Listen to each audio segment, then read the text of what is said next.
I think the RIRS is better than PCNL for preservation of renal function because it uses the natural orifice through the ureter. I prepare a surgical case. You can see some technical trick. I think it is effective for evacuating remnant dust during the RIRS case. This patient is 44-year-old male patient with multiple renal and ureteral stones. 8 to 10 millimeter size renal stone was detected on the routine health checkup 8 months ago, and he didn't feel any stone-related discomfort, and he was lost to follow up.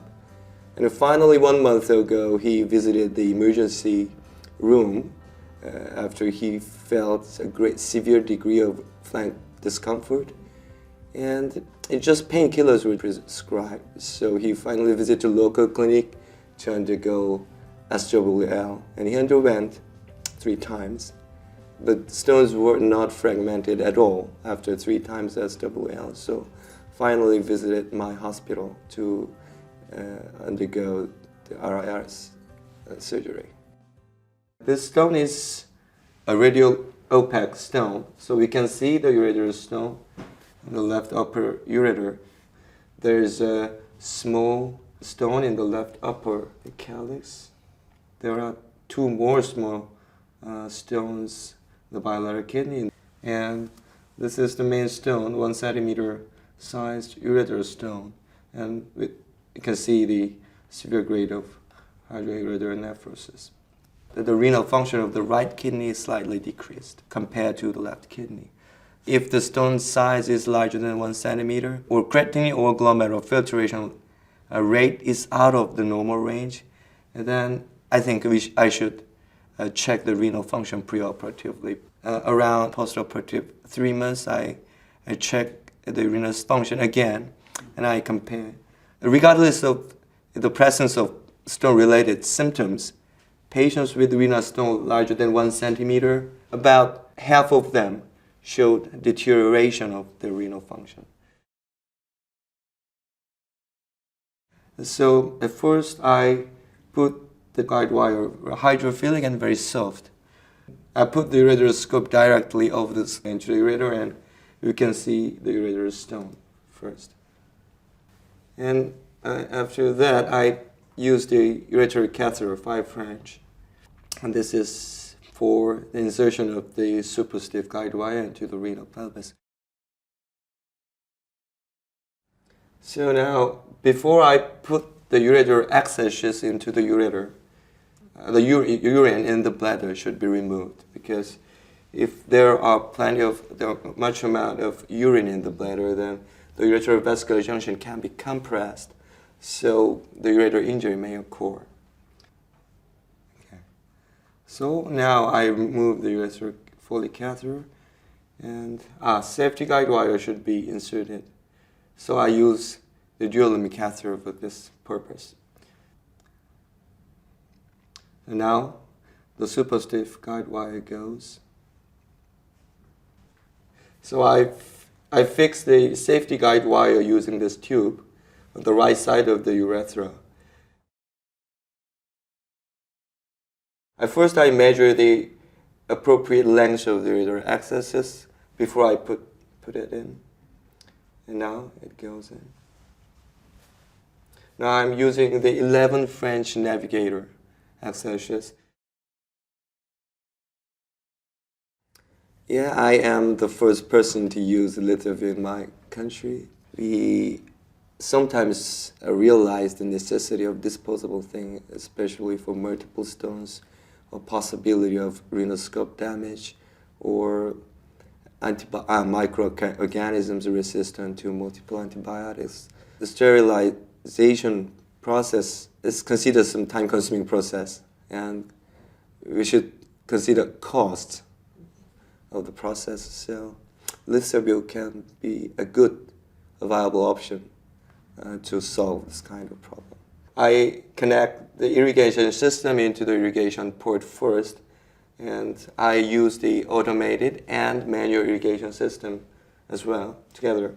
For the working channel, first I use the 3-way connector and then a port cell to fix the location of the laser fiber. So it is my technical trick to avoid the scope damage, but I don't have any stress about that with the LithoView. So during dusting, usually I use only the manual irrigation system because the operative visual field is much better than the continuous irrigation system, and the stones don't go far from the operative field. So I usually use the manual irrigation system. Now almost all stones become very small particles like dust. There are some small fragments, maybe the size would be 2 millimeters. And this is the upper posterior pole. And now I'll check the upper anterior pole. So there were no dust, a small amount of dust. So and then I remove some stones for stone analysis and stone culture. So I use the dual lumen catheter for evacuating dust, and the one channel is connected to continuous irrigation system and the other is connected to the suction. So now I put the dual lumen catheter through the ureteral access sheath to the renal pelvis, and because of the characteristic of dual lumen catheter, the tip of the dual lumen catheter is located to only the upper pole calyx. So the essential points are patient should be lie in the trendalumbar position, so head down. And at the start of the procedure, I move the stones from lower pole to upper pole, the single, as far as I can, into the single upper calyx. And the stones can gather in the upper calyx, and I do dusting technique. And if the stones are changed into the small particles to go out through the channel of the dual lumen catheter, then I started to evacuate the dust through the dual lumen catheter. And dual lumen catheter size is 10 French, so I usually use the 11-13 French ureteral access sheath of Boston Scientific.